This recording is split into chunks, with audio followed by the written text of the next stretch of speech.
सासूबाई हे घ्या चहा. आणलास का? येतच होते मी. ऐका ना, बोला.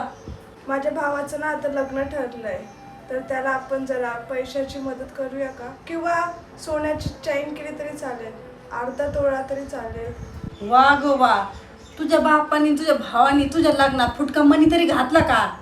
आली त्यांना चेंज करायला. पैसे काय झाडाला लागतात काय? अहो पण त्यांना जेवढं जमलं तेवढं तर त्यांनी केलं ना. अजून कसली अपेक्षा आहे तुम्हाला? आता माझ्यासमोर ना थोबाडवर तोंड करून बोलू नकोस. आणि केलंच म्हणतीस ना त्यांनी, तर त्यांना आपली काय जरूरत आहे आता? माझं पोरग इकडे कमवणार, पै जमा करणार आणि ही माहेरची धन करणार.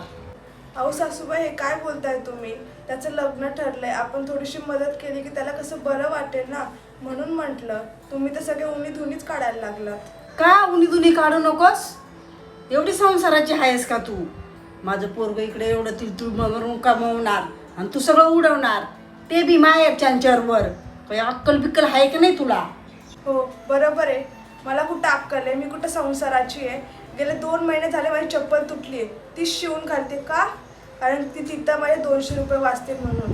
अहो घरातला किती खर्च असतो, तोच कसं तरी मी मॅनेज करते. एवढं वर्ष झाले लग्न झाले माझं, पण ह्यांनी मला आजपर्यंत एक साडीसुद्धा नाही घेतली. मी आजपर्यंत त्यांच्याकडं कुठल्या गोष्टीसाठी हट्टसुद्धा केला नाही. अहो एवढंच काय, गेले 6 महिने झाले माझं मंगळसूत्र तुटलंय. ते दुरुस्त करण्यासाठी मला ह्यांच्याकडे पैसे मागायची सुद्धा हिंमत होत नाही. का? तर खर्च होईल म्हणून मी 6 महिन्यापासून एक खोटं मंगळसूत्र घालून निघतेय. अजून काय करू? किती ॲडजस्ट करू?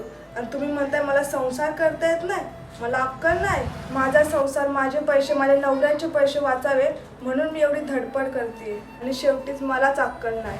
मी सगळ्यांना आपलंसं केलं, पण मला कोणीच आपलंसं केलं नाही. आणि जर कोणी आपलंसं केलं असतं ना, जे तुम्ही आत्ता बोललात ना, ते तुम्ही बोलला नसतात. आणि हा, नका करू चेंज, झाला तेवढं आपण पुढे झालं.